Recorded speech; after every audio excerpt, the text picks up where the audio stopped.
Well, everyone, we reached the time in our lives that I never thought we'd get to. I never thought we'd be here. I never thought within my lifetime we'd be getting a Moon Knight television show. Why would it happen? I don't get it. And at the time of this recording, we are about 20, I think it's 20 days from the release of the recording. I don't think this is going to be coming out the day I record. So by the time you're watching this video, we're just under 3 weeks away from the release of Moon Knight. And with that, I figured it's the perfect time to kind of give my final thoughts before the show starts. I have been talking about this show, championing this character for a long time, well beyond my time on YouTube here. I've been talking about Moon Knight, and I've pitched and I've talked about various things you could do with the character, and we actually live in a reality, I think, more so than any other time in history where Moon Knight's more prevalent than ever. He has a best-selling comic book. It is honestly one of the top-selling books of 2021.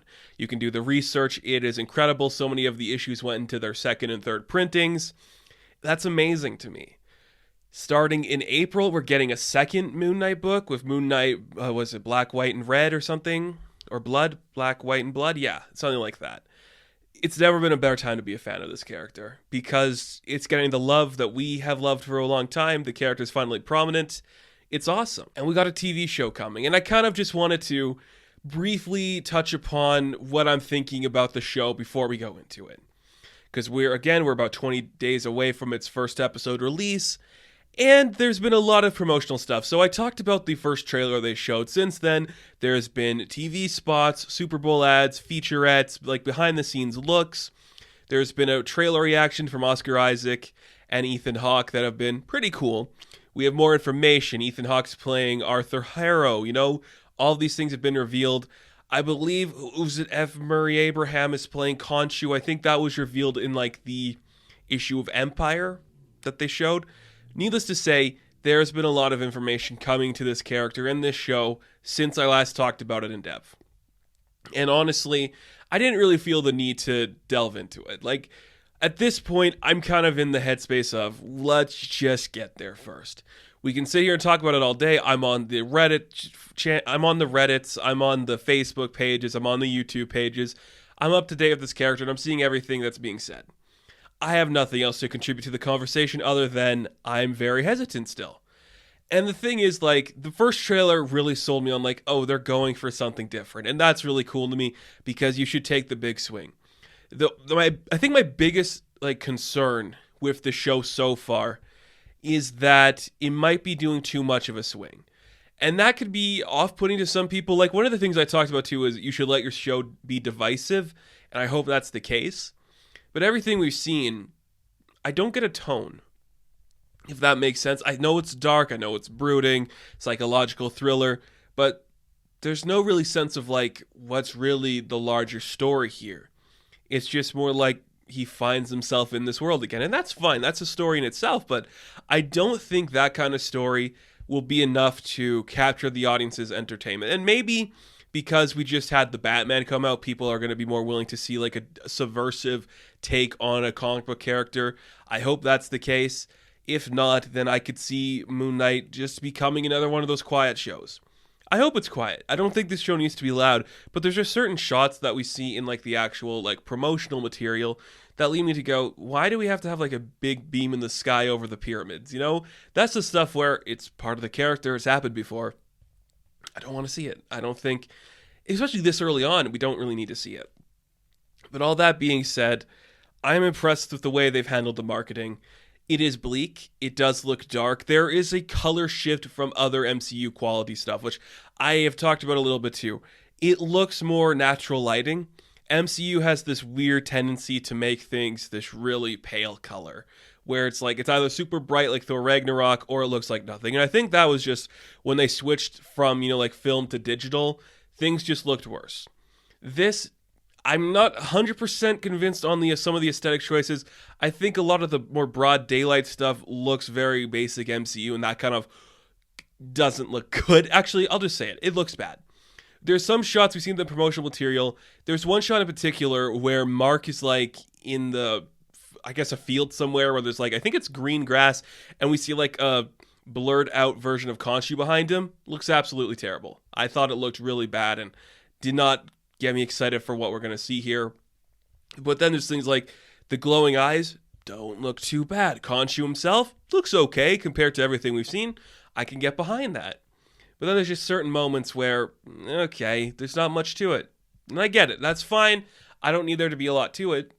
But sometimes I just think what the show is trying to do might not be what it's going to get right.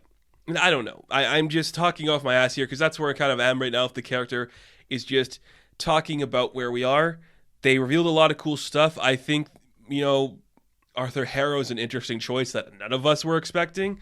I can get behind that. I can get behind that being the character in here. You're doing something cool with him. Fine by me. May Kalamawe is doing Layla something. It's an amalgamation of another character, right? It's gotta be. Like, I know I saw some posts of people talking about, like, oh, she's, like, this connected to Harrow and she represents this character, mixing up these two breeds. I couldn't remember for the life of you what it was. But she's probably my second most anticipated part of the show, just because she looks great. Looks like she's going to be a fun character. We did get the introduction of Mr. Knight, which is kind of interesting. I do like that. And in the promotional materials we are seeing, it's like he's jumping from a building and he switches to the costume when he lands, which could be Mark isn't actually in costume, or he is always in costume, or whatever. Like, it seems very insane, and I think that's going to be a hit or miss thing for some people. If it isn't in his mind and his costume just magically transforms around him, that's going to make some Moon Knight fans a little bit, like, mad. And I get it. Like, I don't know. Like, we're at this point in the MCU where things just magically happen now. There's really no explanation for something. Sometimes a character will wear a certain thing or it'll just come upon them. Like, I still don't understand how Spider-Man's tech suit worked where it just formed on him. I don't know. So I'll get behind it. I don't really care. But as it stands, I'm still mixed on the show. And I think that's a good thing. I'm not, like, sold on everything we've seen. I love that Oscar Isaac called it a character study and he put his all into it, because you should. If you're going to do a big character study, this is the character to do it for. We don't need that for She-Hulk. We don't need that for Kamala Khan. If you are doing a character study where somebody's actually going to have, like, a psychological break, do it with Moon Knight. That's what you should do. That's literally what they needed to do. And I think we're going to go that route. There are still certain things that trip me up about this. I don't know. I'm just kind of hesitant going forward. So there's just so much about it that I'm like, this looks great. This looks cool. The costume is great. Mr. Knight looks great. The promotional material is kind of iffy.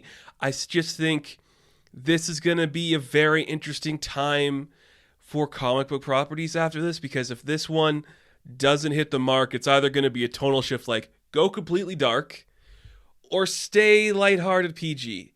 If this goes like super successful, you can damn well be sure they're going to greenlight the Blade sequels and all that stuff coming out. Jessica Jones and Luke Cage are going to be getting their reboots and everything. This is going to be the testing ground for a lot of stuff going forward. And I think it's going to be very divisive. And I think especially amongst Moon Knight fans, people that have been dedicated to this character since the 80s to now, who have read everything, who have action figures, we're going to see this as not our character. And this might be the biggest thing. Maybe it's because I'm so active in the community. I'm going to be like, okay, this is what it's like to care so passionately about a character that when they do it wrong, you're going to feel something. That's kind of interesting, I guess. Like, that's a feeling I've never felt before. I don't think they're going to get the character completely wrong. I'm just thinking this could be something that Moon Knight fans look at as kind of neutering their character. And if that's the case, I wouldn't be surprised. That's all the MCU does. It takes a great concept, makes it into a palatable meal for everybody. It's like McDonald's. It's like if McDonald's served a lobster. They're going to make the lobster good, but it's going to be so easily prepared that there's really no specialty behind the lobster, and then it's just a McLobster, right? Weird analogy, but you get it. Like, I don't know. Maybe I shouldn't even have made this video. Maybe just me rambling about Moon Knight still isn't enough, but I'm just thinking, okay, we're 20 days away before this character literally hits the zeitgeist. It's going to be interesting. The show's very interesting. Oscar Isaac looks like he enjoyed it, which is surprising. So, I'm there. I'm excited. I'll be doing weekly reviews of the show. I'll be talking in depth about it. I am excited to see what Moon Knight's going to become. And if it becomes something that I don't know, that's okay too. If it becomes something I'm familiar with, that's great too. All I know is that this is about to blow up and become hopefully the next big thing. And if it peters out and doesn't, I get it too. I like my divisive stuff. I like these character posters. I like the marketing. You're doing good. But still, as somebody who has liked this character for decades and has read almost every single piece of fiction with Moon Knight in it, I am hesitant to see how this is going to be done. So, what are your guys' thoughts on Moon Knight? Like, are you still interested in the show? Are you still hesitant? I know right now we're so close that I can just taste it, and I'm super excited about that. But it also makes me go, okay, is this going to fundamentally ruin the character for me or change my interpretation of how I view him? I don't know. All I know is that Mr. Knight suit looks freaking boss. They really made that one work. That's pretty cool. I gotta say, that's pretty cool. So thank you guys for watching this video. Be sure to like and subscribe to the channel. As always, you can check me out on Instagram, TikTok, and Twitter. And as always, I will catch you in the next one. Have fun. Stay safe. Good luck. Foul demon, face the vengeance of the Moon Knight.